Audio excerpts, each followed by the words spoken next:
Straight Shooter with Stephen A.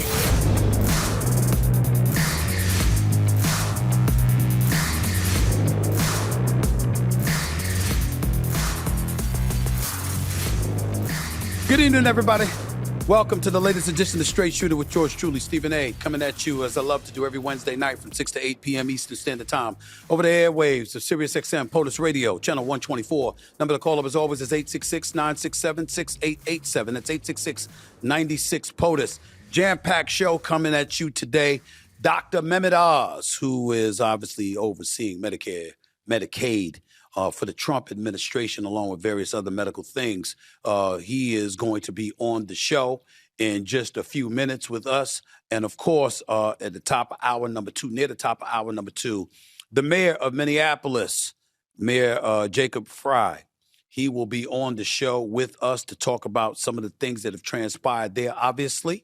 Not to mention his recent phone conversation with President Donald Trump. He will be here live as well. Looking forward to talking to him. First order of business that I think that needs to be said is that Kristi Noem, the Department of Homeland Security Secretary, she has to go.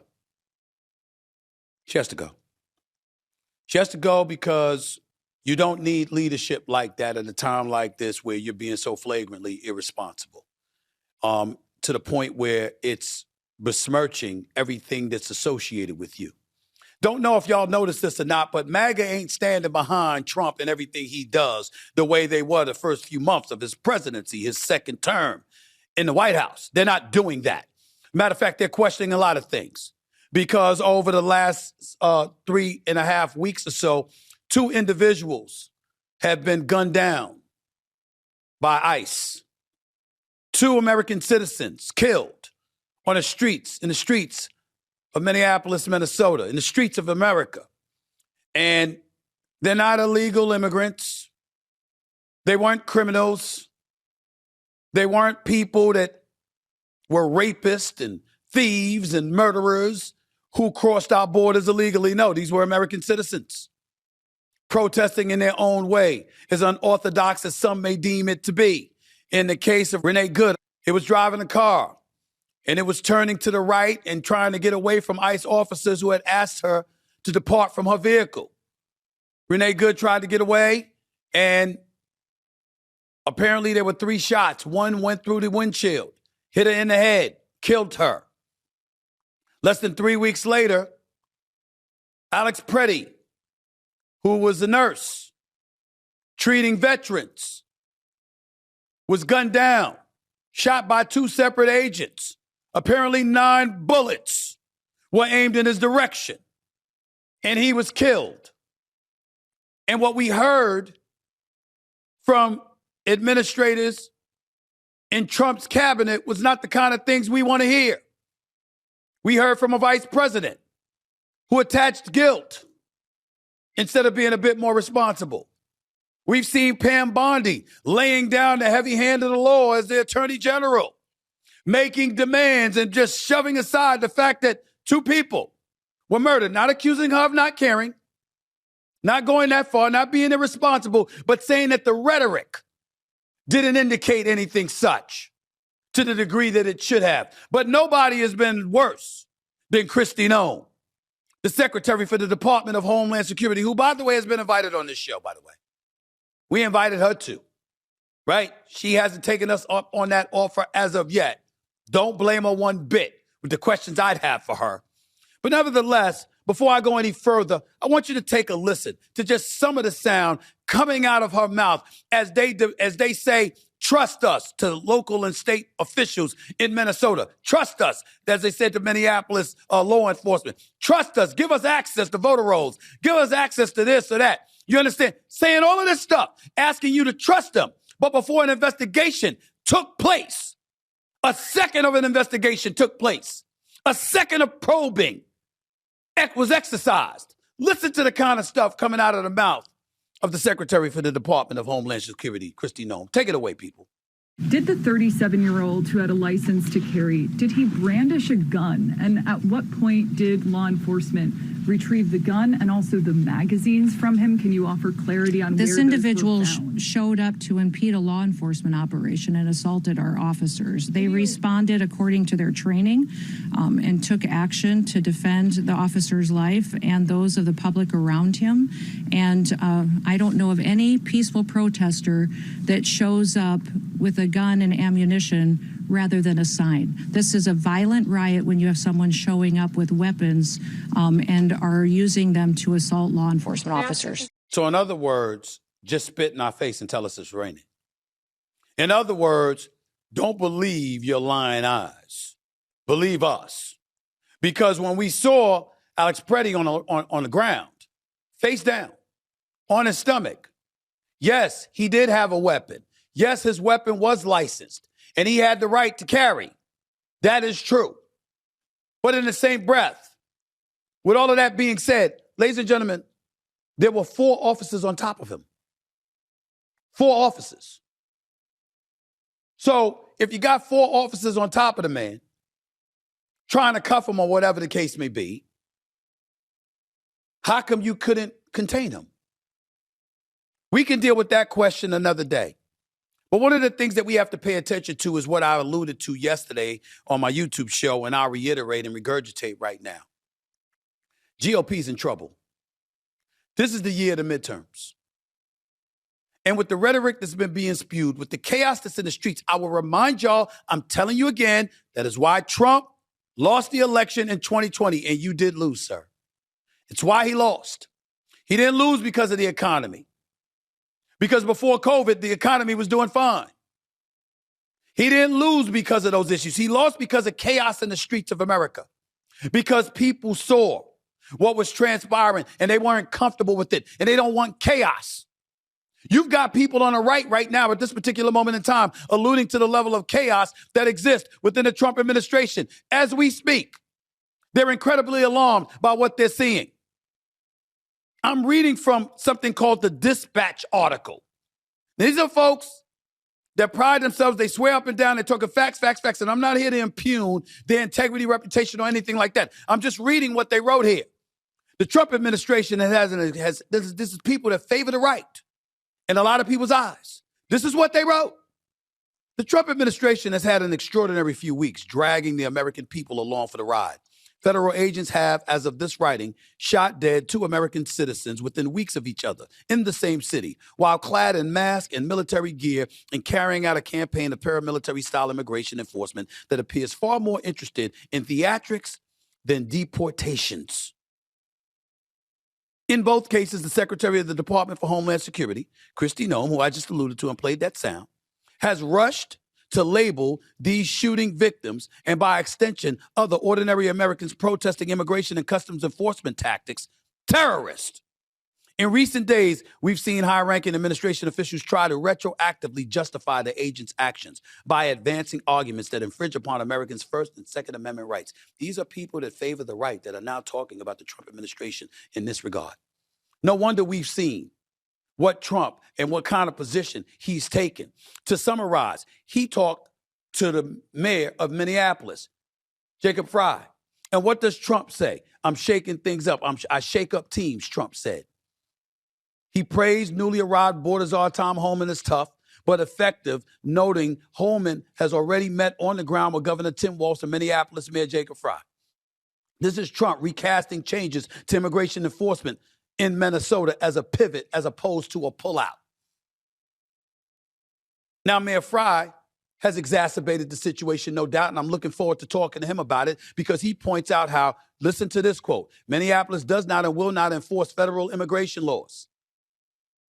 He said, I spoke with President Donald Trump today and appreciated the conversation. I expressed how much Minneapolis has benefited from my immigrant communities and was clear that my main ask is that Operation Metro Surge needs to end. The president agreed the present situation can't continue. But then Mayor Frey goes on to say, despite mounting scrutiny, Trump said he still has confidence in DHS Secretary Kristi Noem, crediting her with securing the border. This is the kind of stuff that's going on. But Jacob Frey is telling you in 1 minute he's saying that, but in the next breath he's saying Minnesota does not and will not enforce federal immigration laws. So which side of the aisle are you on, America? You got to answer that question tonight. You got to think about these kind of things. The president just came out with something on his Truth Social platform. He said, surprisingly, Mayor Jacob Frey just stated that Minneapolis does not and will not enforce federal immigration laws. This is after having a very good conversation with him. Could somebody in his inner sanctum please explain that this statement is a very serious violation of the law and that he is playing with fire? It's chaos. And incumbents don't win where chaos reigns. Somebody needs to tell Trump that. And it better be the members of the GOP, because all you need to do if you're the Democrats is regain one house of Congress, if not both. There's an election coming up this year. And make no mistake about it, the Democrats are in a better position than they've been in quite a while. They better not blow this, because if they blow this, they ain't going to recover in time for 2028. I'm here to tell you that right now. This is the time. You got to make sure that you dot your I's and cross your T's and don't do anything stupid. Don't speak out of turn. Don't exacerbate situations. Don't make the American public rife with independents out there who have grown to such numbers. In some people's eyes, the independents are outweighing the amount of registered Republicans and Democrats. Don't exacerbate situations to the point where we're able to say, excuse me, you're just as chaotic, you're just as loose, you're just as off kilter as you're saying the Trump administration is. Don't give them the ammunition. Because if you do, you're going to blow it. Because right now, Trump and the right, they're blowing it. And it starts with Kristi Noem, who needs to go. You know why she needs to go? Because you're exacerbating the situation. What are you doing saying that about Alex Preddy? Or they good when you didn't investigate? Why are you asking for an investigation when before the investigation even took place, you already had defended the ICE officers and instead condemned those who were protesting? How could you possibly be trusted? Nobody should trust you. That's what the issue is with Kristi Noem. And you know who's not making it any better? That would happen to be the Attorney General, Pam Bondi. She's not making things any better. And I'm going to tell you why. Because she's had some demands, okay? She comes to Minnesota. She's saying we're on the ground. And according to reports, 16 people have been arrested. They've been arrested because they were messing with law enforcement officials, federal law enforcement officials. And in the process of dealing with all of that, what does she do? She issues 3 demands. 1, access to voter rolls. She requested that the Civil Rights Division of the Department of Justice be given access to Minnesota's complete voter rolls. She stated this was necessary to confirm that the state's registration practices comply with federal law, specifically the Civil Rights Act of 1960. So in other words, you want access to the state's private information. It's citizens' private information. How you think that's going to go over? That's a no-no right there. It ain't going to happen. They're not going to do that. They're not going to be cooperative because it's a sanctuary state, sanctuary city, and they're already non-compliant with federal immigration laws to begin with, and they're telling you they're going to be. So that's not going to cut the mustard. Then you got this one, welfare and benefits data sharing. The letter demanded that Minnesota share all records related to Medicaid and the Supplemental Nutrition Assistance Program with the federal government. Bondi argued this is required to investigate and prevent fraud within state safety net programs. That's a little bit trickier because if you're the federal government, obviously if you're Trump, you can use that as a weapon and say we're going to compromise the financing, federal finances and federal funding to sanctuary states and cities. And even though in most instances, the heavy hand of the law is going to infringe upon his desires, it doesn't escape the fact that, hey, he ain't trying. They're going to try to stop him, but he's going to try to go for it. Last but not least, repeal of sanctuary policies. Bondi called for the state to end its sanctuary city policies and cooperate fully with immigration and customs enforcement. This includes honoring immigration detainers and allowing ICE agents to interview and remove individuals from state prisons and jails. That's where it gets interesting. Because if you have crossed the border illegally and for some reason you are incarcerated because of a crime that you may have committed that had nothing to do with ICE at the time, what is wrong with ICE and the feds insisting that the states, local and state government, let you into their jails, let you into their prisons to get these individuals and deport them back to where they came from. You got millions upon millions of American citizens that ain't gonna have a problem with that part. They'll have more of a problem with the voter rolls and other things before they have a problem with that. So why wouldn't you do it? You're the Democrats, you're fearful of opening the Pandora's box. Give somebody an inch, they'll take a mile.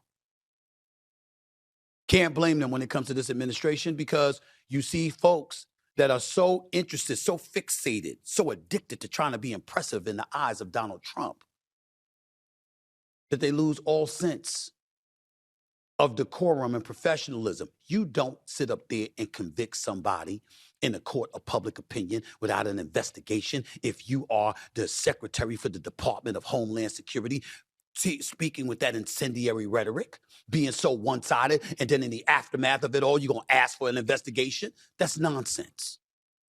There's so much to get into, but in the end, I think Tom Homan is there, the border czar. He's there for a reason, to bring calm, because she ain't doing it. And neither are a few others. Trump's got some decisions to make, but it ain't about the state of Minnesota or the city of Minneapolis. It's about his own damn administration. That's all I got to say about that for now. We're going to get to some health issues because God knows with everything that's going on in this world, stress is a profoundly powerful thing that could debilitate us all. Our health should be our primary objective, psychologically, physically, and otherwise. And who better to talk to about that than Dr. Oz himself, Dr. Mehmet Oz, handling business within the Trump administration as we speak. He's up next with yours truly, right here on Straight Shooter with Stephen A. Don't go away.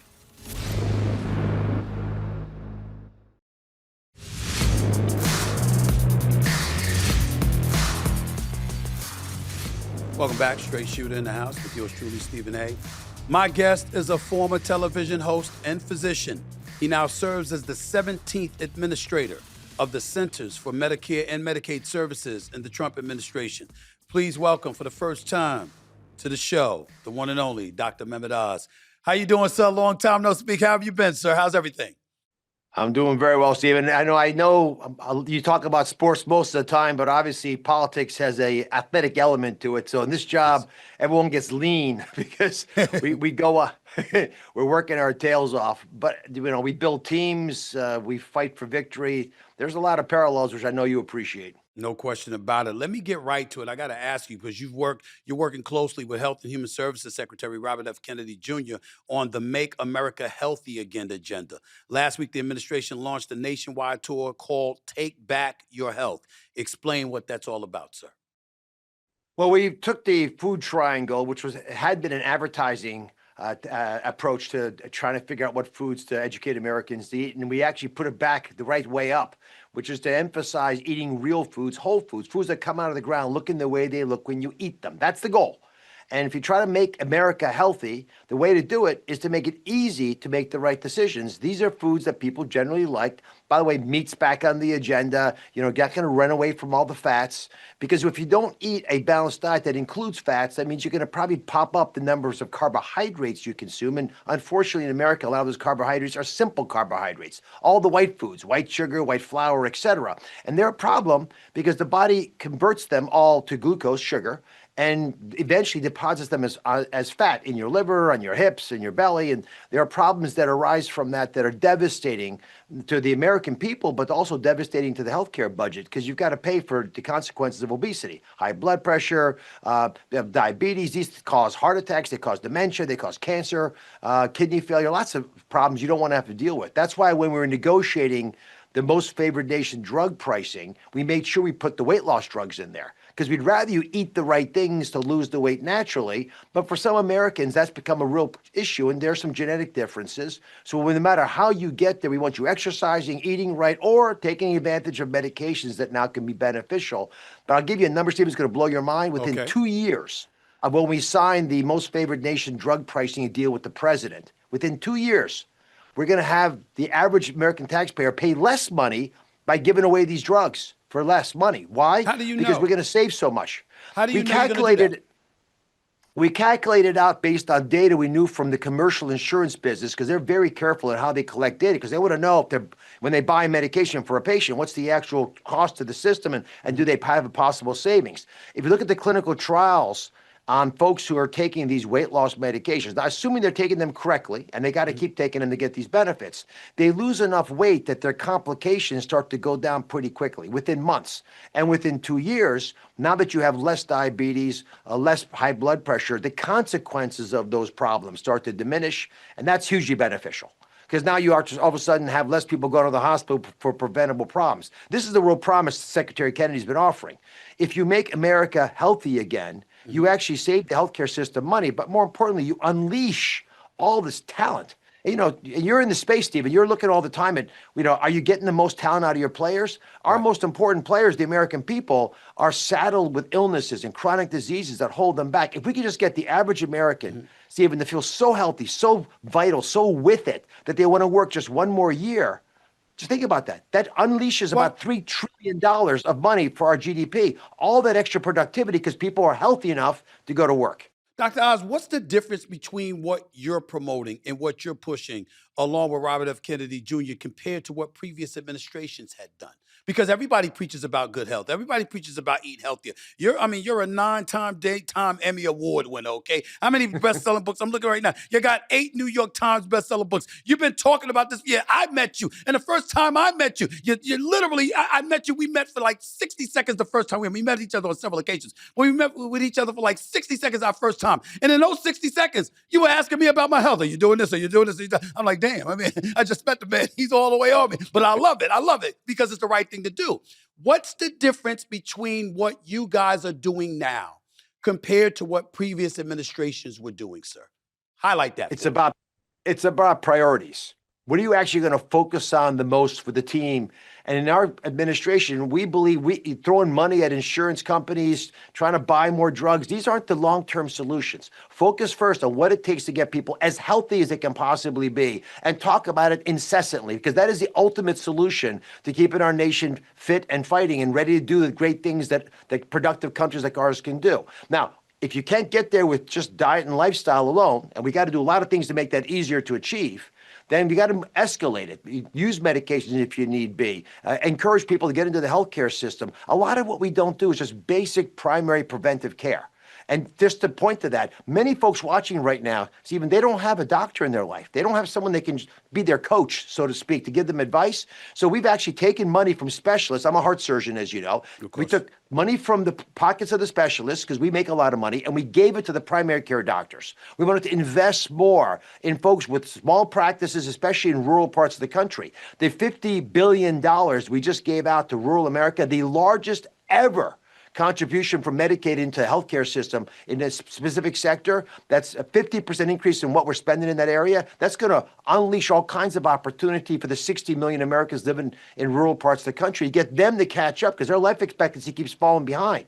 And Steve, if you look at the overall numbers, for when you and I were young, we had the same life expectancy in this country as they have in Europe. Right now, we're 4 or 5 years behind. Let's talk about you for a second. You look like a gazelle, right? I don't know how you do it. That's where I was asking you selfishly to find out how you do it. Right, but you've done things to your life that keep you fighting strength and fighting form, because you're fit. So you do things, you've figured out some solutions. Many Americans, they lose the story, they lose the narrative. And we're going to get everyone to feel the optimism, to feel the gusto they should have about life, to get their mojo back. Mm-hmm.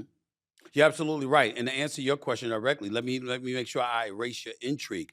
About, during COVID, I had my A1C levels were pretty high. I was 0.1 point away from being a full-blown diabetic at a cholesterol level of over 300. My sugar intake was so excessive, I walked around with 29.8% body fat. Okay. Wow. I was just an absolute mess. So when I got COVID, it almost killed me, almost took me up out of here. So since that moment in time, whether it's peptides, whether it's supplements, I also make sure that I supplemented that by eradicating my sugar intake by about 80 to 85%. Plus, I'm in the gym 5 to 6 days a week doing something. So my body fat went from 29.8, it's now at 13. My weight went from 208 pounds, I'm down to 181. Okay, even though I'd like to be about 185.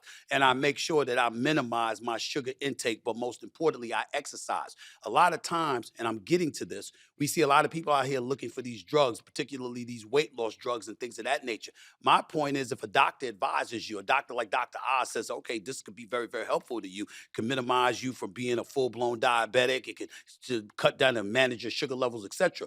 To me, it means nothing if you're not willing to get into the gym and exercise and get that heart rate pumping and all of that stuff, and you're not even willing to make an attempt to eat right.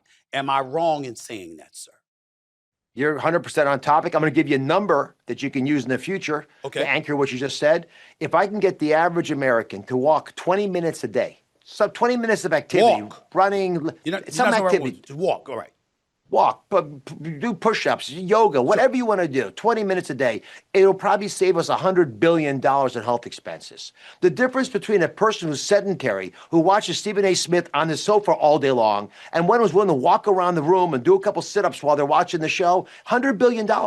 So the solutions are right there in front of us, but someone's got to put a little energy, little muscle, and lean into the possibility that you have more control over your future than you could ever have imagined. And it's that empowering message that I think is going to carry the day. Now, we're talking about the tools we have right now. We're investing massively in a tech transformation, primarily using tools like artificial intelligence, not to replace doctors, but to make it easier for doctors to see patients and spend time with them, make it easier for patients to get advice day in and day out and meet you where you are. So if you're walking around with the elevated blood sugar level, right? Because you got borderline diabetes. Right. I want to be able to get into your life and coach you. You know, if your first thing in the morning is to have a donut, if I can talk you out of that and get you just fast a little bit in the morning, which isn't that hard for most people. Remember, our ancestors did not get up in the morning and find food ready for them. They have to go hunt their breakfast. So, you know, it's okay to not have your breakfast till 10:30, 11 in the morning. Yeah. That little bit of time gives your blood sugar a chance to stabilize for the day. You end up finding out that you can be sort of cool in the face of some adversity if you don't have blood sugar going up and down, making you irritable. Right. By the way, I try not to eat before 12 noon, and I try not to eat after 9 p.m. because I don't go to sleep until after midnight because I got to watch the games and stuff like that. So that's basically that 8 to 9 hour window is where I try to eat, and I try not to eat after that, which has also helped me as well. I want to get to my next question because in your role, you oversee an agency with an annual budget exceeding $1.7 trillion that provides health coverage for more than 160 million Americans, approximately half the U.S. population. And your jurisdiction includes Medicare, all right, the federal health program for seniors and people with disabilities, Medicaid, the joint state and federal insurance program for low-income individuals, CHIP, the Children's Health Insurance Program, Health Insurance Marketplace, the federal health insurance exchanges, healthcare.gov. Affordable health care in this country is top of the mind for most Americans, obviously. Where does the administration stand on extending the ACA subsidies at this particular moment in time? So we have been looking throughout my 1 year in office at ways we can protect these programs. I feel passionately, Stephen, about the need for us to protect our most vulnerables. Hubert Humphrey, whose building that I'm in now is named for, said famously that it is the moral obligation of government to take care of those who are at the dawn of life. Those are the children. We cover 53% of all kids in America. You got to cover all the folks who are at the twilight of life, the elderly, and you got to cover folks living in the shadows, he said. Those are folks who've stumbled, they've fallen, they've had trouble getting up. So across the board, we've been pretty aggressive trying to make sure that all those programs are healthy. One of those programs was created in order to catch people as they come out of poverty and begin to enter the workforce. That was called the ACA, the so-called Affordable Care Act. And it was plugging along, doing okay till around 2020.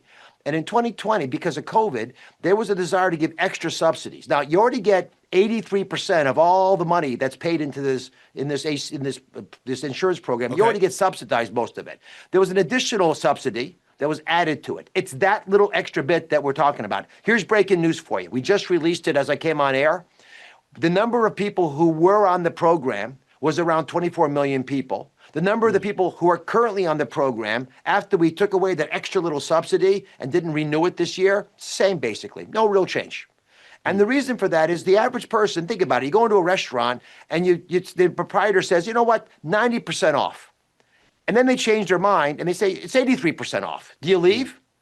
83% off, still a pretty good deal. It's not 90%, but 83% is pretty good. And the average person on these programs is paying between $13 and $25 more a month for their insurance. That's a heck of a lot less than the average person watching right now. So we believe the real focus shouldn't be on throwing more money at the problem. We need to make healthcare insurance cheaper to buy. And how do you do that? By reducing the cost of care through the actions that we've been talking about. And there are other things we're bringing to bear, like this most favored nation drug pricing that I hinted at with the weight loss drugs. Stephen, think about this. People don't recognize it, but we historically have paid 3 times more for the exact same drug made in the same factory, often here in America, than it costs in Europe or Canada. How is that possible? Why? Yeah, How's that happening? Why? Well, you sound like the president. That's what he said to me. Why? What's going on? How's it possible? You know why, Stephen? Because nobody challenged them. Nobody looked them in the eyes like you do in negotiation and said, be honest here. Do you think it's right that we're charging 3 times more for the same drug in America than in Europe? And they all pretty much said, yeah, we knew one day you'd come. So you came now. President Trump was forcing the issue.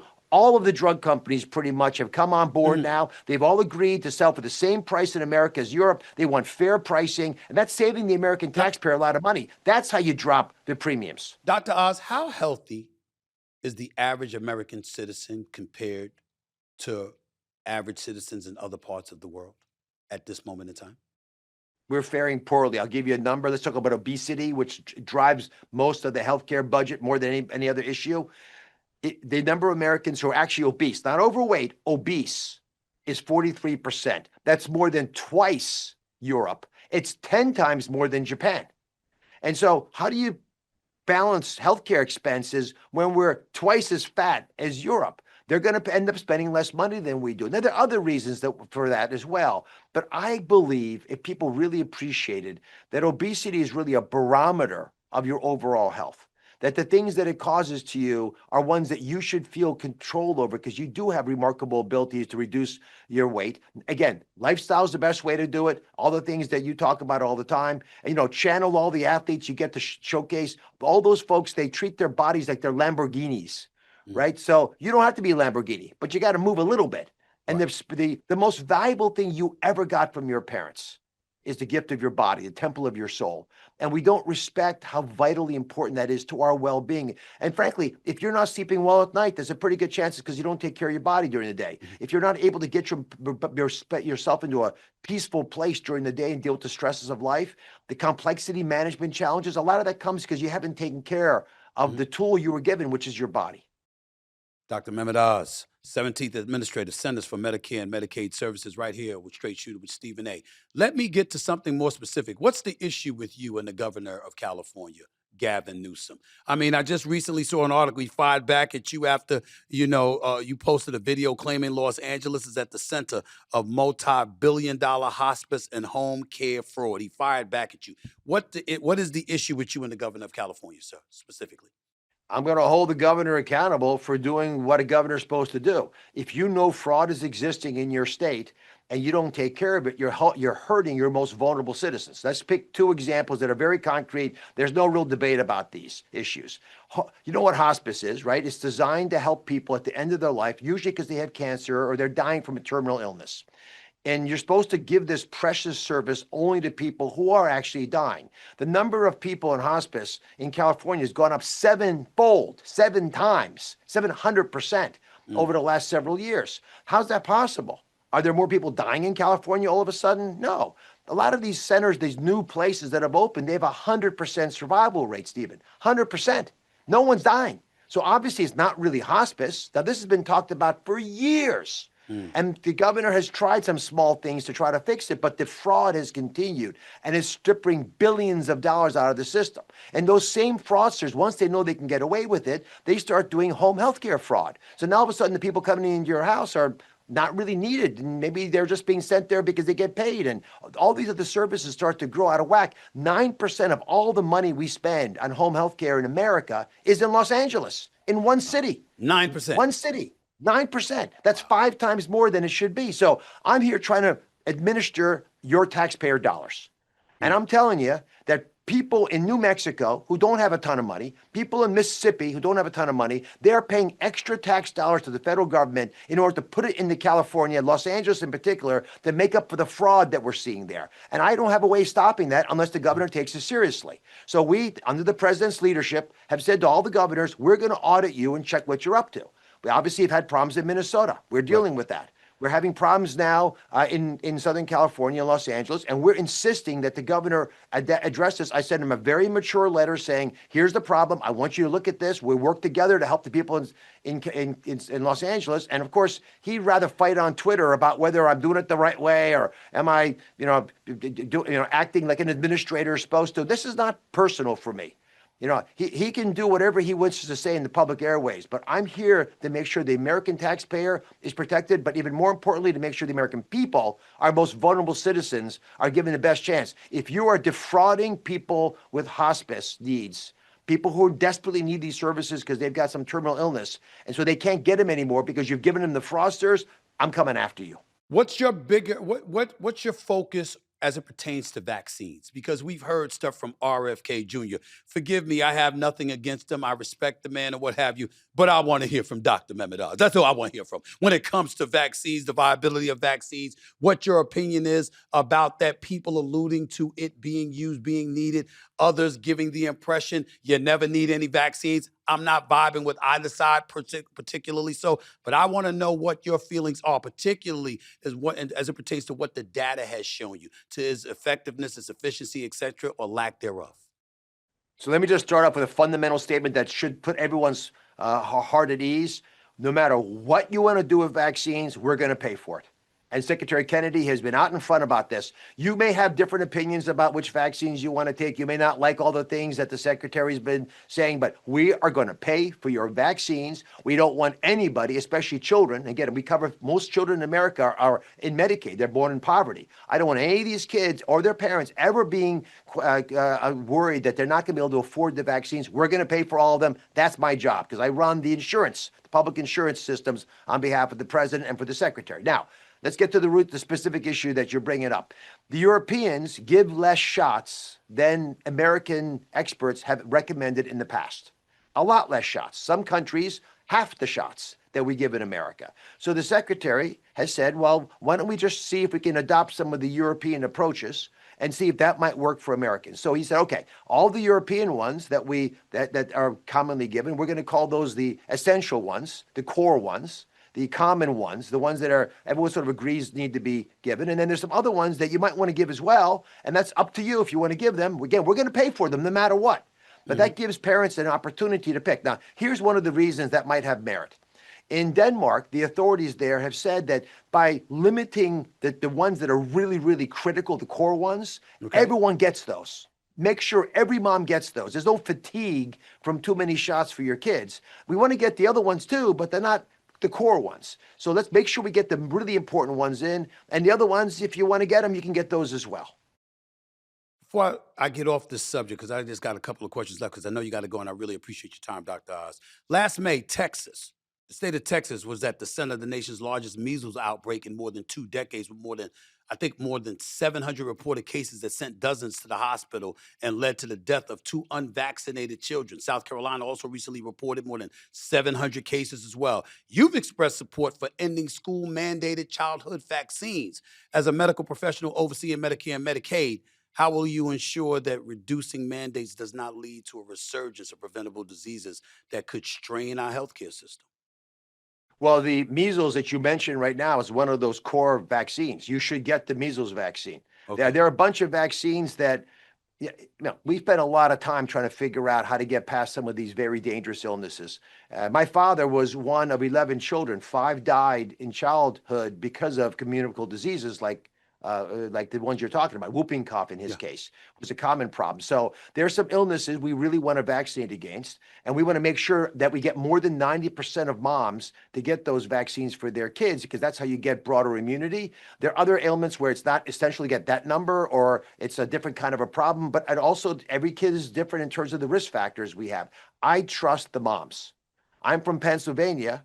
A lot of moms in Pennsylvania homeschool their kids because they're worried about all the vaccines they're asked to take. And they're wondering, is there any way I can get a little bit of relief and get the really important ones and be able to take my kids to school? Otherwise, I'm going to just pull them out. And we don't want that happening either, Stephen. There is a thoughtful, rational way for us to vaccinate our population, but give the autonomy to the parents who love their kids more than anybody else. Now, do I get to ask you a question?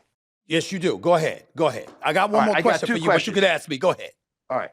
So did you get to play a doctor on General Hospital? Be honest here. I did not. I have been a surveillance expert for the mob, and I actually killed somebody in the hospital. Oh, my God. All right. I had to protect my mom's the boss. All right. And the other thing that I'm so impressed by is people don't know this, but Stephen A. Smith went to the Fashion Institute of Technology. That is true. But that name has always confused me. Now, what is it? I see there's fashion on the website, but there's technology there, and it's an institute. So why is it called that? What's the technology part of the deal? I have no idea. I went there on a basketball scholarship for junior college. We were 35-4. I majored in advertising and communications, and when I went to Winston-Salem State, I transferred from advertising and communications to mass communications, which is why I was able to graduate with honors. That's my answer to that question. It was good, though. It was good. Dr. Oz, let me, before, because I know you got to go, I want to ask you this. In July 2025, you authorized the transfer of personal data for more than 79 million Medicaid enrollees to ICE. How do you justify a policy that could deter immigrants, including those here legally, from seeking essential health care because enrolling in Medicaid may expose them or their families to deportation? How do you answer that, sir? Well, first of all, everybody, no matter whether you're here documented, not documented, you get to get emergency care in America. You have a crisis, you go to the ER, you will get care. We have laws called Holla that protect you, again, no matter what your status is. But by law, I have to share information from our data sets with appropriately requesting agencies, which is what happened last year, and we're going to continue doing that. This is not a desire to take out the availability of emergency care services, but there are a lot of folks who come here illegally, and they're getting a lot of great health care, and they're not paying for it, and especially illegal immigrants that are charging the American taxpayer. We ought to know about it. I'll give you a good example. Back to California, not to pick on poor Governor Newsom, but they have been giving illegal immigrants in California full benefits. By that I mean they get vision, they get dental, they get things you don't get on Medicare even. They get things that other states don't give their U.S. citizens. And so if they're going to be so generous with those benefits, why should I, again, ask New Mexico, Mississippi, Alabama, all these other states to contribute extra tax dollars when they don't have enough for their own states? And so in that case, I went to the governor. I said, you owe us $1.6 billion. Wow. And they're paying us because they know they did it. So you want to provide those services, you pay for those services. We'll provide emergency care. That's, again, it's our obligation. We don't want, God forbid, a mom having a child with a crisis and not providing that care. We're always going to do that. We're Americans. We'll take care of our most needy. But you don't get to come to America just to take advantage of a great healthcare system and not contribute to it. Dr. Oz, I'm going to let you go, but I'm going to let you go by saying this. You ran for the Senate in 2022, and you lost the general election to Fetterman. But I will tell you this. I don't know if that was necessarily a bad thing for you, because what you're doing right now, I mean, with the Center for Medicare and Medicaid Services, I don't know if you would have been able to pull off this much effectiveness if you were a senator, sir. Am I off my rocker by saying that? Well, I tell my team here, and I do have a fantastic one, that I have the best job in the world. And I've got to be a heart surgeon. I got to host a TV show like you. I got to run for Senate. But this job it's the bee's knees. 9-time Daytime Emmy Award winner. You knew what you were talking about. Everybody watched. I know I watched you all the time. Dr. Oz, it's really, really good seeing you. Great catching up with you. Know this. You always got a home here. Anytime you need to talk, you want to come back on the show, I welcome you on with open arms. Anytime you want to come on, man. I appreciate it. Thank you so much. Bless you, my friend. All the best. The one and only Dr. Mehmet Oz right here with Straight Shooter with Stephen A. The man knows what the hell he's talking about. I'll tell you that much. I mean, he is a 9-time Daytime Emmy Award winner, 8-time New York Times bestseller. I mean, the man knows what he's talking about. You say what you want to say. And he made some good points some very, very valid points about money, how it's being used, how it's being misused. And Gavin Newsom, like he said, it ain't personal. He's just letting them know where he stands and what needs to happen effectively in the city of Los Angeles, in the state of California, in order for things to be steered in the right directions. Worthy conversation, no doubt. Honored that he gave me the opportunity to have it with him. 866-967-6887 is the number to call up. This 866-96-POTUS. You are listening live to Straight Shooter with yours truly, Stephen A. Back with your calls and more in a minute.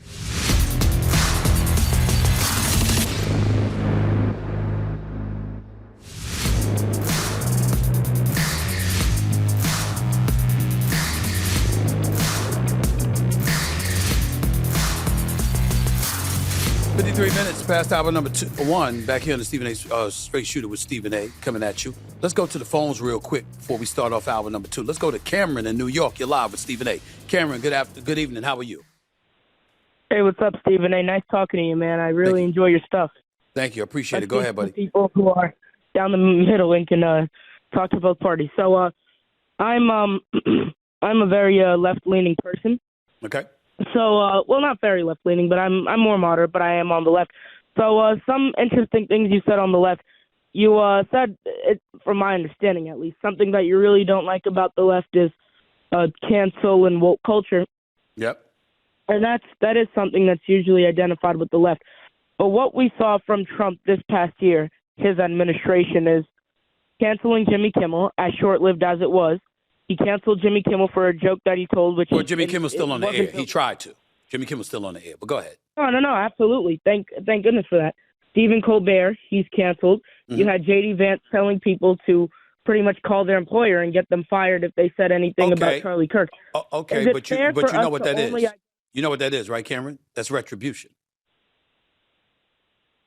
That's what he's doing. What do you mean by that? He's retribution. He's Trump is on a payback tour. Everybody that he's targeted has been against him. Do you think that at this point it's fair to only identify cancel culture with the left and not the Republicans? I don't think it's fair, but I think that when you see Trump, you don't think about cancel culture. You think about him exercising vengeance. I think when we saw what we saw when the Democrats were at the helm, was a collective effort when it came to woke and cancel culture that affected a lot of people that actually supports them overall. And I thought that was appalling, because if you're my enemy, you're my enemy. But if you're my friend, I expect a different kind of behavior. And I don't expect to be canceled for pronouncing the wrong pronoun or anything like that.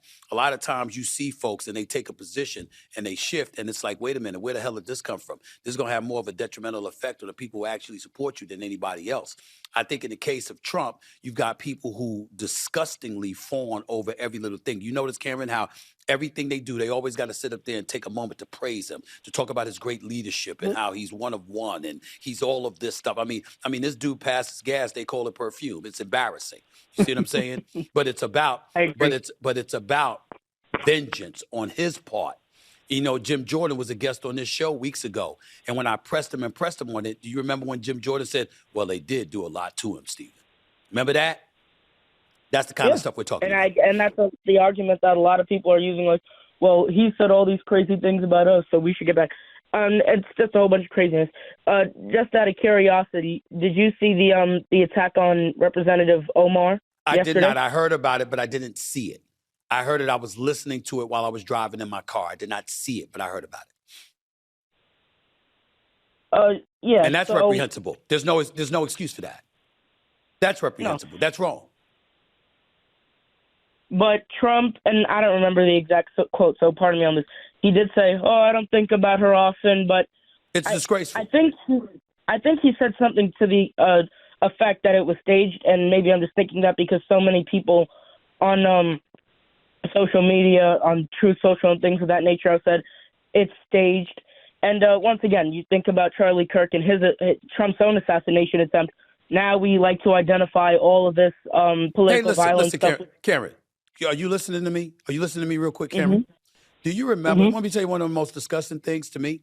Do you remember when President Trump at the time in his first term, Elijah Cummings, representative out of Maryland, passed away in October of 2019? And Trump literally sat up there and was like, wouldn't pay homage, wouldn't have anything nice to say, and said, he wasn't very nice to me. He wasn't very complimentary of me. That's why Trump wouldn't say a kind word about him when the man passed away. So again, we don't need to regurgitate point by point to make the point about Trump that we wish he exhibited significantly more class. We wish members of his administration didn't fawn over him the way that they do. We wish that people were more committed to this country and the Constitution rather than they are committed to him. But that's not how he assembled his administration, and we all know that. Hour number 2 coming up next. The mayor of Minneapolis, Minnesota, Mayor Jacob Frey. He's had a lot to say about Trump, and he spoke to Trump via phone over the last 24 hours. He's up next with yours truly, Straight Shooter in the house. Hour number 2 up next. Don't go away. But I do have a message for our community, for our city, and I have a message for ICE. To ICE, get the fuck out of Minneapolis.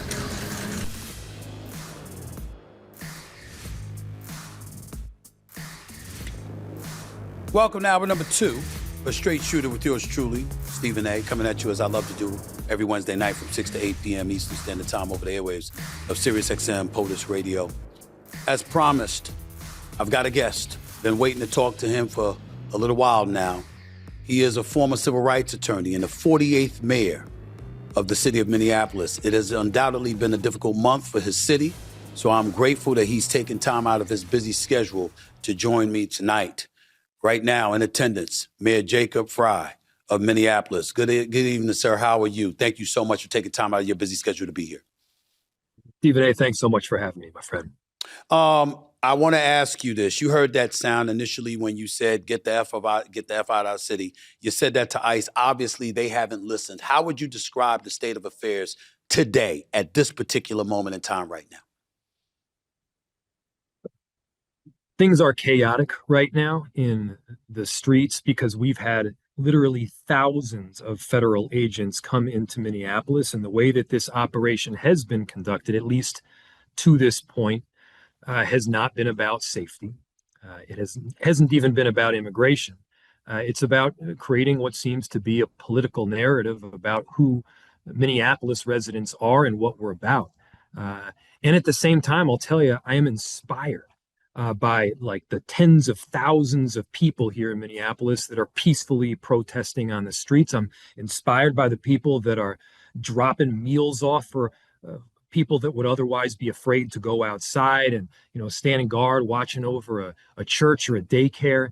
Right now, Minneapolis residents are showing up for each other. And, that in and of itself is truly incredible. And so while these times are really hard, they're also momentous, and Minneapolis is meeting the magnitude of this moment.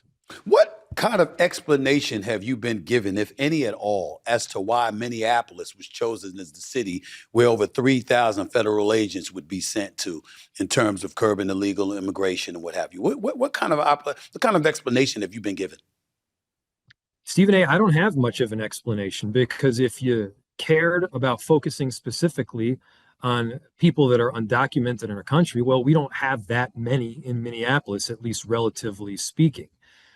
If you cared about safety, well, hey, we're willing to partner on safety. In fact, we've done that in Minneapolis extensively. We've worked with the DEA and the ATF and the FBI and the U.S. Attorney's Office to successfully drive down crime.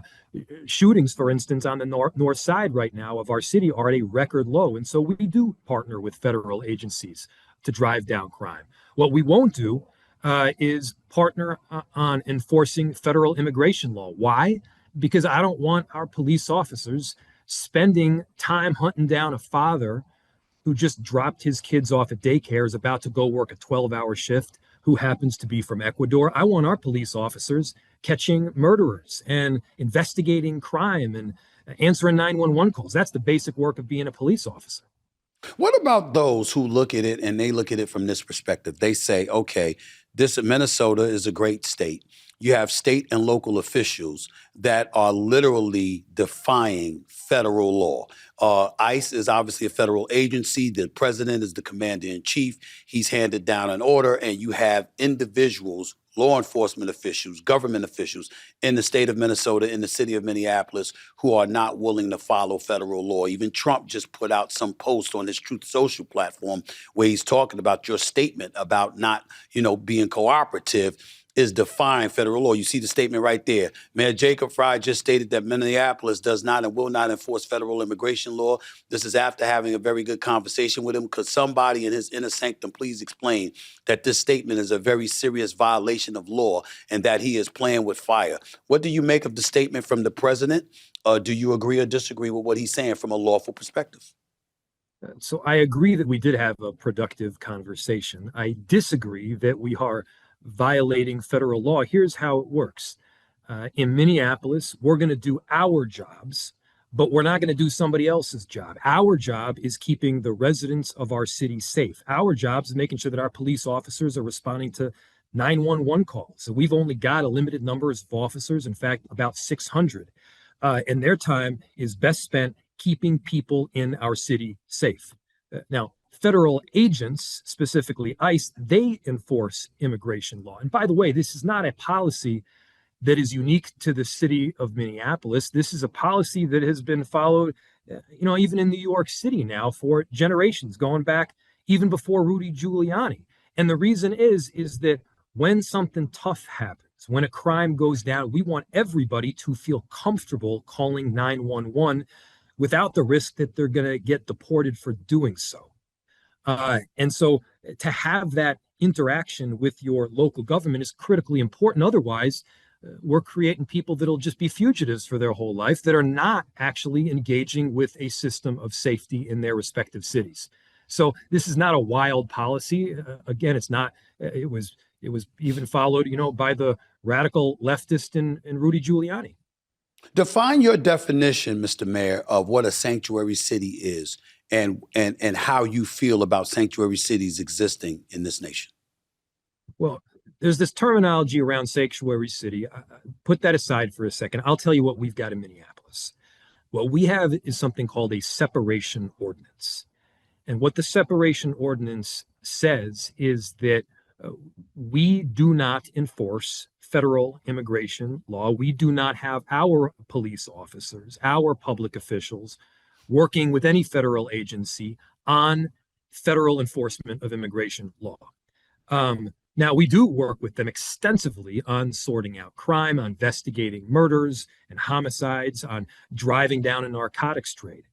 What the separation ordinance also says is that our police officers, our public officials, will not ask the question as to whether a person is documented or not. Why? We want people of all backgrounds to call 911 when a crime is committed. We want people to engage with their police department and feel the trust in doing so that they're not just going to get deported. That's actually a really important piece, not for purposes of immigration or politics. It's an important piece for safety in our city. Talking to Mayor Jacob Frey from Minneapolis right here with Stephen A., straight shooter with Stephen A. I got to ask you this. When you talked about just illegal migrants in a city, people who cross the border illegally, that's what people call them. I want to ask you, how many do you believe you have in your city at this particular moment in time? How many people that are undocumented or living in Minneapolis right now? Undocumented, yes. Do you have any idea? I don't know. I couldn't. I don't really have a guess as to how many presently are here. I do know that I think that the federal administration just got it kind of wrong.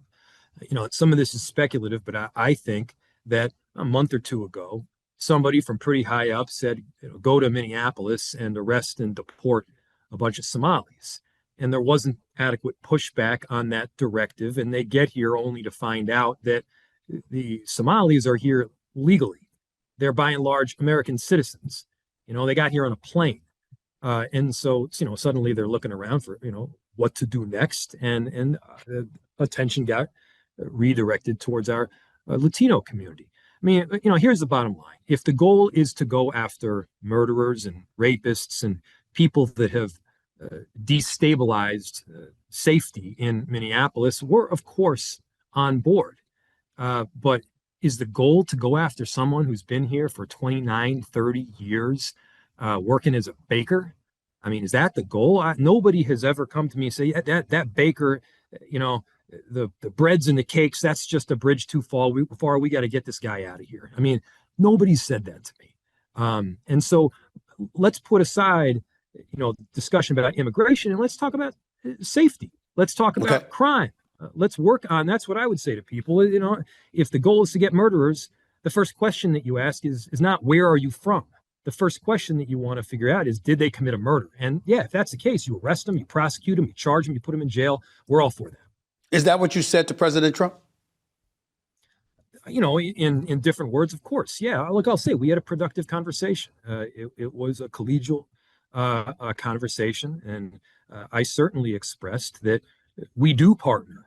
We do partner, and we'll continue to partner. We'll deepen a partnership around getting violent criminals off our streets in Minneapolis and throughout the state of Minnesota. We have partnerships with multiple administrations, with the U.S. Attorney's Office, that have been very successful in driving down violent crime. In fact, look, in Minneapolis, crime is down in virtually every category, in virtually every neighborhood of the city, and in part due to partnerships that we've had with the federal government.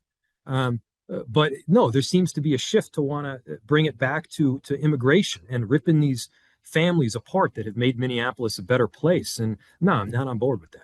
Are you of the belief that the DHS is not telling the truth when it says its objective is removing gang members from Minneapolis? You know, when they say that, they verified gang validation charges, convictions, intelligence flags, et cetera, et cetera. When they say that's their primary focus, are you of the mindset that they weren't telling the truth, that that's not what they're looking for? They're just looking to grab anybody that they think has crossed the border illegally, and that's what this is about? Well, if the goal is to remove gang members that have created chaos and violence in Minneapolis, man, let's do it. No objection there. We've had task forces that have been set up with the U.S. Attorney's Office, and I believe there was an attorney over there at the U.S. Attorney's Office that was the head gang guy that has since left. And so if that's the goal, hey, let's do this. But somehow I'm not sure that's the goal. You know, we're talking to Mayor Frey right here with Stephen A. on Straight Shooter with Stephen A.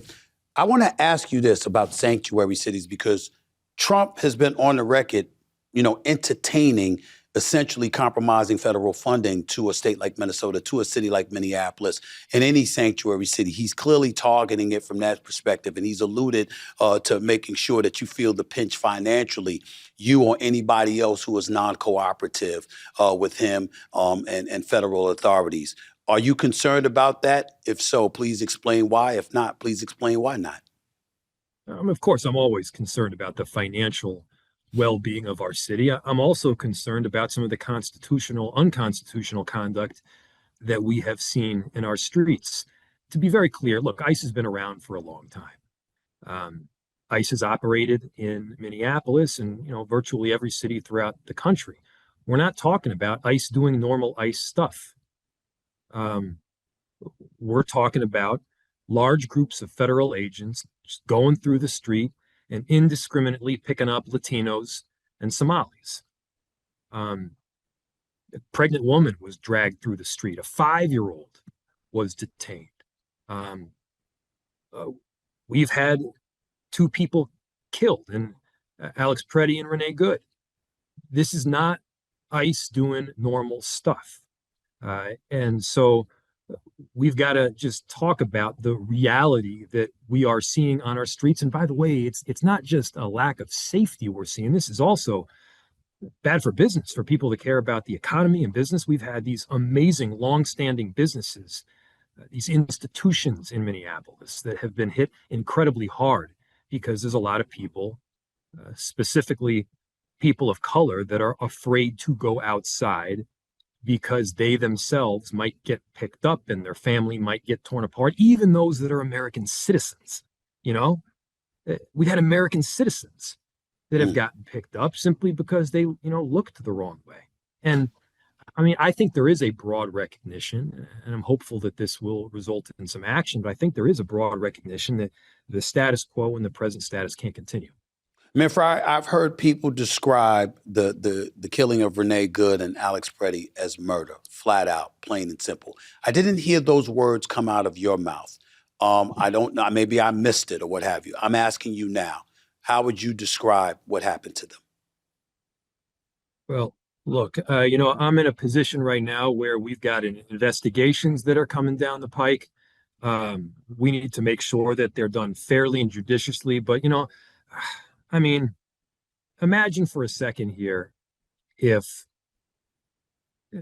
with Alex Preddy, if that group of people that killed him weren't wearing uniforms.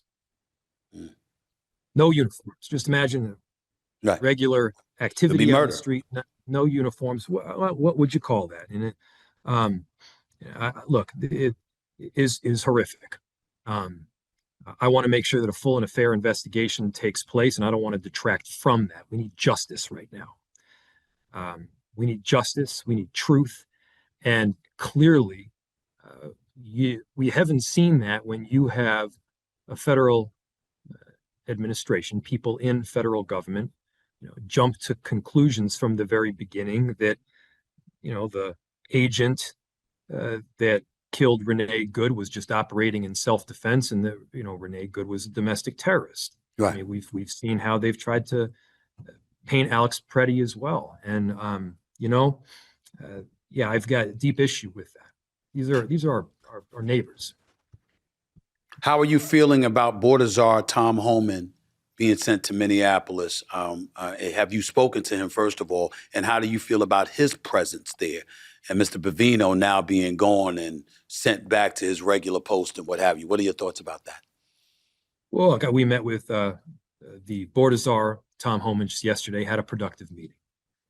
And so I want to obviously continue to work wherever we can to draw down this operation, to end Operation Metro Surge. And I've expressed to him what I expressed to you, which is, look, of course, we are willing to partner to keep people safe around violent crime. But again, let's keep the focus on violent crime. We're all for reducing murders and homicides and carjackings in the city of Minneapolis. And I also made clear that we've got a separation ordinance in the city of Minneapolis, and we don't force federal immigration law. We do our jobs. We have a job to do. Our jobs as Minneapolis and our police department is to keep people safe.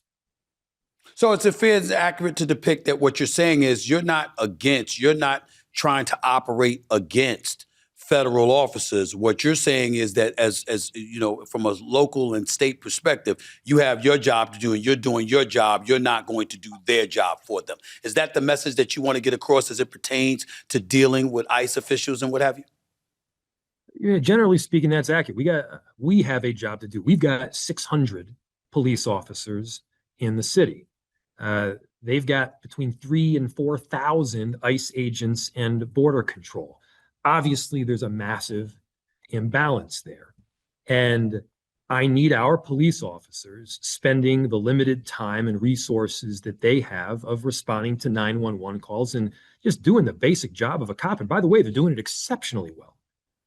I'm proud to work with our incredible Minneapolis police officers, and people, even some of the harshest critics of our police department locally, have said, hey, you know what? They really have built out some trust. They are doing a good job. They are helping keep us safe, and they're working together with us. I've heard that quite a bit as of late. They're also probably seeing the juxtaposition between the conduct of our Minneapolis police officers and that of some of these federal agents, because it's drastically different. And so we've got a job to do. We are going to do our job, but we're not going to do other people's jobs for them. Last couple of questions before I let you get on out of here. And thank you so much for your time. I mean, with the heightened tensions and armed federal presence that we've witnessed, I want to know, from an operational perspective, what's the plan to protect peaceful protests and to stop and limit the intimidation and the violence? Is there an operational plan in effect to curb, to sort of minimize that kind of stuff that we've been seeing? We've got a massive plan that is in effect. I mean, Minneapolis, we didn't sit on our hands after 2020. We did a ton of work around emergency preparedness and making sure that not just our police officers, but our whole enterprise was well coordinated and communicating properly. And the message to people in our city has been very clear, which is, yeah, express your First Amendment rights. That's one of the most Minneapolis things that they can do. Express your First Amendment rights, of course, document and record some of the activity that is taking place. But at the same time, continue to not take the bait. Don't take the bait. We don't want to give anybody an excuse to have an additional deployment of federal agents or even military into our city. We don't want to counter one brand of chaos with our own brand of chaos here. And when you've seen, again, Minneapolis residents step up by the tens of thousands to help people out. I mean, I've never been prouder to be from here. Last question to you, Mayor Frey. When you look at this situation in its totality and the profound impact it's had, not just on your city, but on this nation as we've witnessed what's transpired, it's obvious what you're hoping for. But knowing who you're dealing with, from the Christy Gnomes to Tom Holman to ICE agents themselves answerable to those individuals, to the President of the United States that you were just on a phone call with today, what is your expectation moving forward for the immediate future? Look, I've got hopes and I've got expectations, but I want to see it. I want to see a drawdown of this massive deployment of federal agents. I want to see the conduct change, so we don't have these crews of federal agents indiscriminately picking people up. What I'll say is, look, I am hopeful. I'm always hopeful that we can make a change here, and I'll believe it when I see it. Mayor Jacob Frey, Minneapolis, Minnesota, thank you so much for your time out of your busy schedule. I know you've got other commitments to go to. Just know anytime you want to talk, anytime you need a platform, you want to come on the show, you're more than welcome. Thank you so much. I appreciate it. Thank you, Stephen A. All right. One and only Mayor Jacob Frey from Minneapolis, Minnesota, right here with Stephen A. Straight Shooter with yours truly. 866-967-6887 is the number to call up. 866-96-POTUS. You're listening live to Straight Shooter with Stephen A. We'll close the show out over the next half hour or so with nothing but your phone calls and yours truly. Don't go away. You are listening and watching Straight Shooter with Stephen A. Back with more in a minute.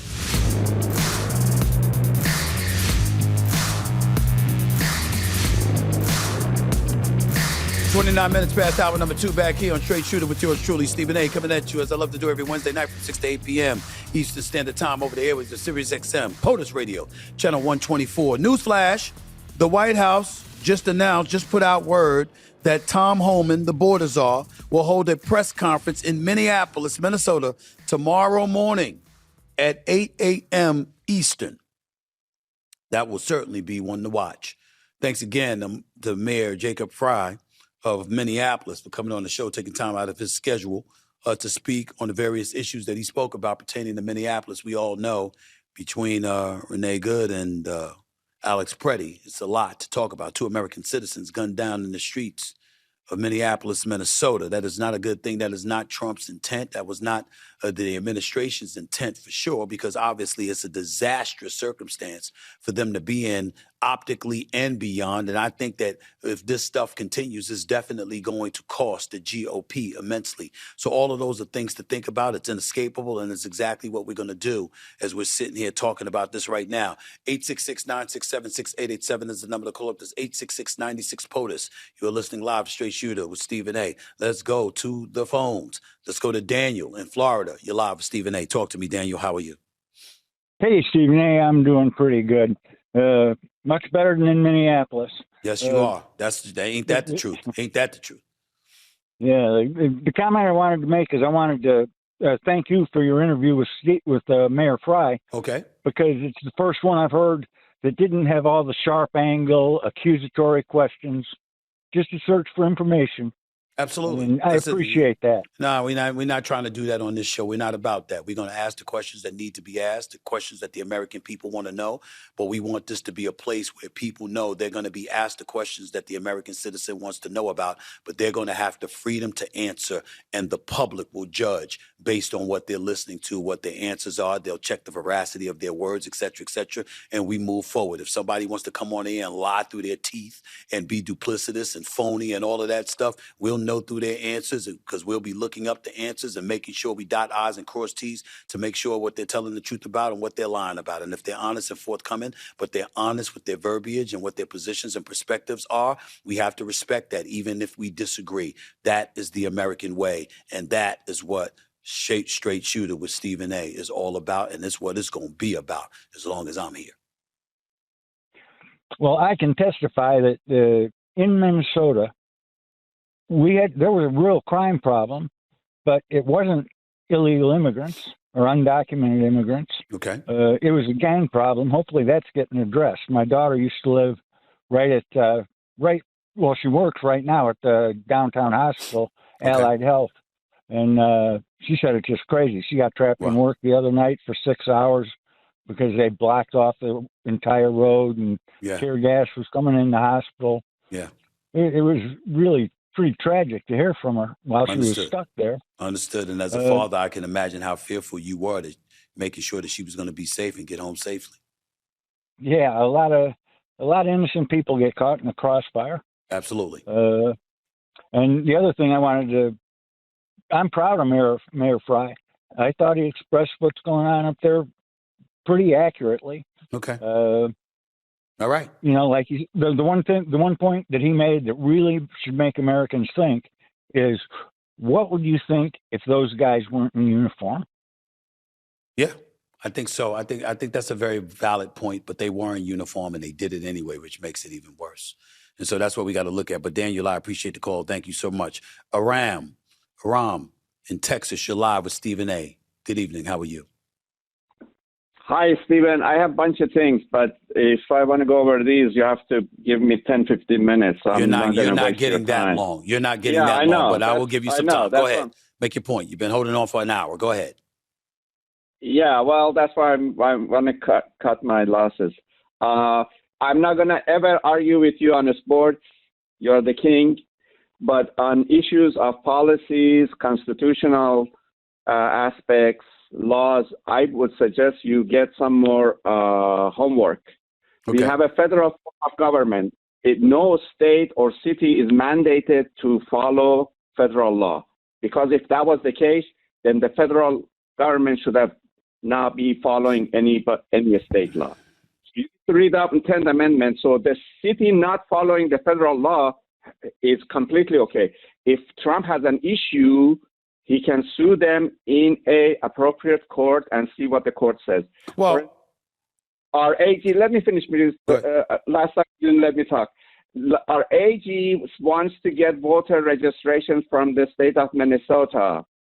She cannot send them a demand letter. If you think you have a legal case, sue them.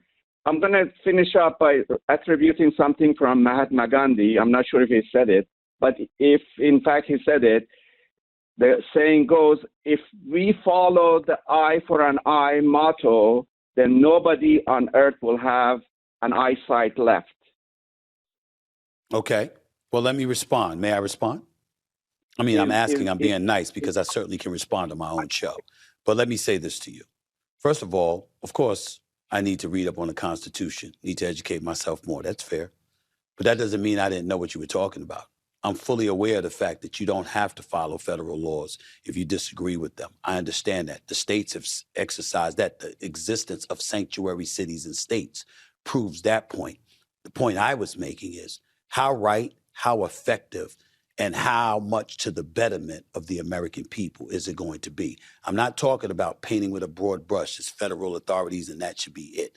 But as a black man growing up in the United States of America, I recognize the fact that federal laws being enforced helped us desegregate schools, helped us acquire civil rights, civil liberties, etc. So I understand the value of it all as well. I'm simply asking a very, very poignant question, albeit a simple one.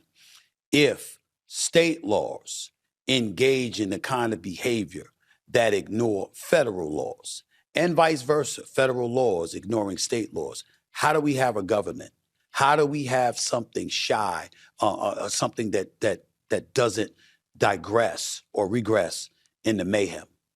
At some point in time, we should all aspire for us to be very, very like-minded in terms of the laws of our land and everybody following it instead of working diligently to circumvent them. That was my point. It wasn't my point that the states should automatically have to listen to the federal government and what have you. And I think a lot of people got confused, for example, weeks ago when I got on Senator Mark Kelly because of him doing a video telling troops that, you know what, you don't have to follow any unlawful orders. I wasn't saying that a troop should. What I was saying was that you being a former military man yourself, knowing that by saying so, you positioned yourself to be attacked by the Trump administration, and in this case, the Department of War, Pete Hegseth, and what have you, maybe it would have been better for somebody who hadn't served in the military to say such a thing, because the military lives by a different code of ethics and a different code of laws, and you knew they were going to come after him. So why couldn't you leave that for somebody else to put on a video instead of jeopardizing yourself by doing so? That's what I said. And I think a lot of times people get misconstrued because they want to hear what they want to hear instead of what was actually said. Okay, well, and everything that Dr. Oz said, why he's still not getting Trump to follow. He eats processed food, his BMI is out the door, and so on. So it's easy to lecture others, but when it comes to doing it, it's a different story. Now, well, that could be said about both sides of the aisle. Both sides of the aisle are guilty of that. You calling up here when Dr. Oz did it, okay? There's plenty of people that were doing it when Biden was in office. There's plenty of people that were doing it when Obama was in office. That's the issue with the politics. They both do the same kind of stuff. It's just that they cater to their constituency while doing it. But both of them are guilty of similar behavior. Maybe a little bit different with Trump, no doubt, because the kind of stuff that we're seeing now, it's incredibly, incredibly alarming. But it does also alarm me that Obama and his administration deported over 3.1 million people. And in the process of doing so, I saw networks doing features on ICE like they were the best thing going. But now, all of a sudden, they're pariahs. I understand why they're pariahs now, because I don't like what I'm seeing from them in the streets of Minneapolis. I'm here to tell you that right now. I didn't like what I was seeing from them in Portland. I didn't like what I was seeing from them in Los Angeles. I damn sure didn't like what I was seeing from them in Chicago. That is all true. But in the same breath, the same people that were once celebrated are now excoriated because a different administration is in office. I'm asking for consistency, so we'll all know definitively what is right and what is wrong and how we can govern ourselves accordingly. That's what I want. What about you? Well, I appreciate you stating your opinion. I voted and supported Obama for his first term. I did not vote for him for his second term for some of the reasons you mentioned. But nonetheless, they followed the law during Clinton's first term. That's true. Yes, sir. That's true. They did. But Trump is not. That's that true. Is the difference. Trump keeps telling us he's art of the deal. Where is the artful approach he's doing? You know what? I gotta go, Iram. But I gotta tell you, you're 1,000% right on that. I said that weeks ago. Where's the art of the deal? Where's the negotiator in chief? Where's the guy that finds a way to get things done, to engage in appeasement, getting what you want, but knowing how to appease the other side? That's part of the art of the deal. And we have not seen that from him. That's a very, very valid point on your part, and I commend you for that. I appreciate the call. Thank you so much. Let's go to Trina in California. I believe that's who it is. You're live with Straight Shooter with Stephen A. Good evening. How are you, Trina? Hi, Stephen A. I just wanted to call. I'm a physician here in San Diego, so border city. And, one of the comments that Dr. Oz made was that in California, we are handing out amazing health care to all these undocumented immigrants. I just wanted to comment that is actually completely false. I see patients that come across the border that are undocumented, and I'm an oncologist, so they have cancer, they want treatment, and we can't give it to them because they cannot get insurance, okay? So they don't get insurance, they don't get some kind of fancy insurance.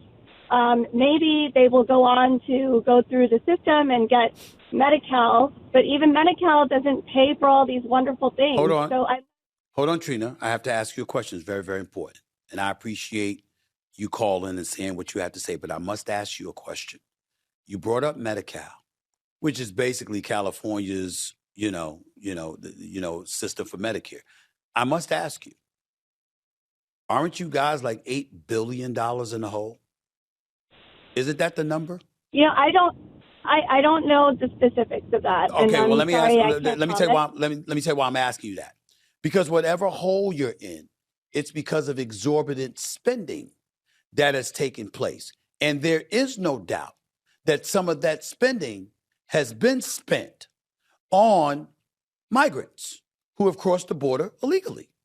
There's no doubt about that. So you can get into the specifics as to people might having cancer or other ailments and illnesses, right? And how you can't treat them. But that still doesn't mean that an exorbitant amount of money has not been paid on folks who have crossed the border illegally. And if you are an American citizen paying your taxes, living in this country, there are people that are going to have a problem with that. I personally know a friend who got into a car accident that is a resident of California that was struggling to receive treatment. And it was a long wait, and they were talking about the price that it was going to cost her and what have you. She had gone to the emergency room, et cetera, cost the tens of thousands of dollars. And they said services would have been quicker and it would have been better had you been an illegal immigrant. They actually told her that. So I'm saying to you that even though you may be right about the specificity of what Dr. Oz was alluding to, in general, these are real issues that are taking place in the state of California. You wouldn't think to deny that, would you, Trina? I think that's one story, and I'm so sorry that your friend experienced that. I see Medi-Cal patients, in my clinic, so I know the frustrations that go along with having that insurance. They are not getting the kind of care that someone with a United Healthcare is getting, and not because of my office, but because they are shifted around the system. They have very long wait times. They are not given the drugs that they should be getting, the more advanced technology and things like that we're doing for patients who are able to afford commercial insurance. So I can't speak to the specifics of the wastage that's happening here in California. I'm sure that there's a lot we can do to improve the system here. But I did want to I wanted to counteract the point that he was making, that they are getting some kind of fancy insurance when they hop the border and are illegal here. I got you. And the operative word there would be fancy. They're not getting some kind of fancy insurance, but they definitely have something.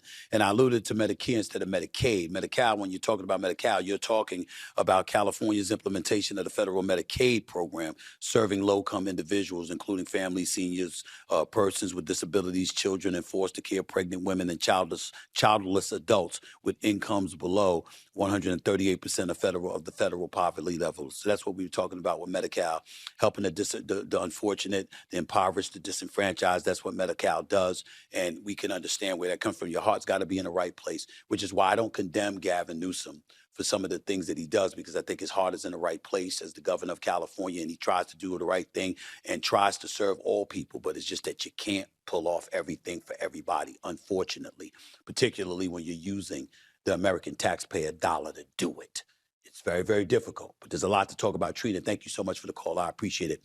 866-967-6887 is the number to call up. This 866-96-POTUS. Your calls to close out the show in a minute. You're listening live to Straight Shooter with Stephen A. Back with more in a second.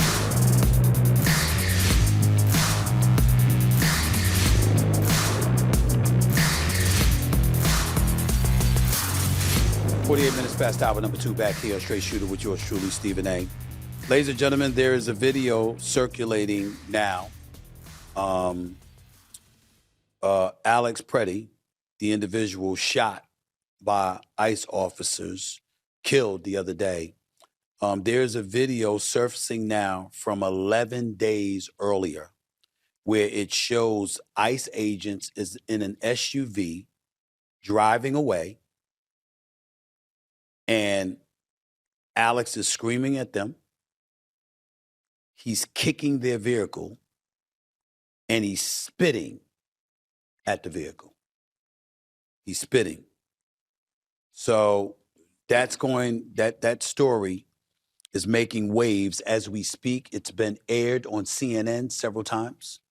And I have no doubt it's going to be aired on Fox News and other places as well. Regardless of how much people disdain fairness, fairness is always the order of the day. This does not mean that he deserved to be gunned down. What it does mean is that he was antagonistic, he was polarizing, and there was kicking and spitting at vehicles with ICE officers in it and stuff like that as they're driving away before they ultimately stopped and got out the car and grabbed them 11 days earlier.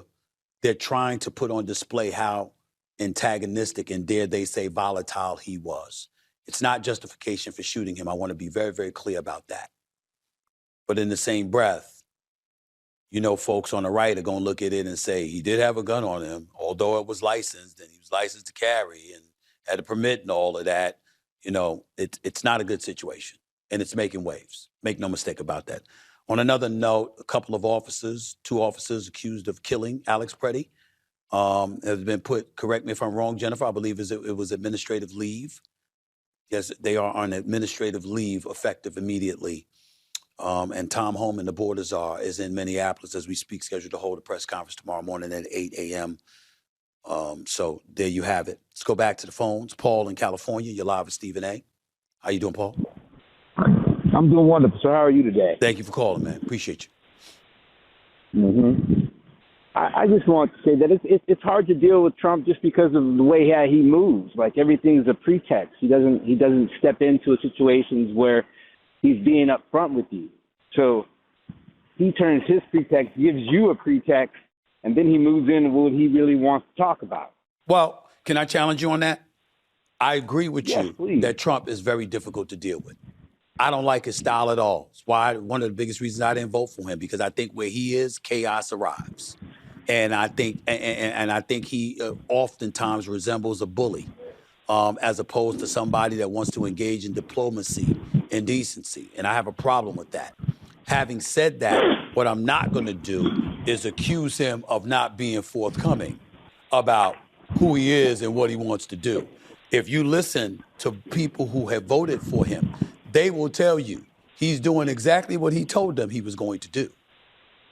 And their belief is that he's one of the more honest politicians in terms of what his actions were going to be, because he's unapologetic about what he was going to do. And he told them on the campaign trail, and he's doing exactly what he told them he was going to do. And that's what they love about him. So I'm telling you, this notion that he's not honest about his intent, they're like, oh, yes, he is. Oh, yes, he is. Okay, and I say that feel about it. I say that to you, Paul. Paul, you're not wrong. I'm just saying to you that people who voted for him think differently, and their mentality is that, and that's why, to me, whether it's GOP members in the House or the Senate, along with his constituency out there, the real issue is them, because how much are you going to be willing to turn a blind eye to? How much, I mean, when you're on this vengeance tip and this retribution tip with people that you've gone after and what have you, and the kind of things that you're willing to do and how you're targeting sanctuary cities and folks on the liberal side of the aisle and stuff like that, how much of this are you willing to turn a blind eye and a deaf ear to? Because he's not going to do it. How much of it are you willing to tolerate? And I think that's the real question, because he wouldn't be able to do anything if his supporters didn't let him.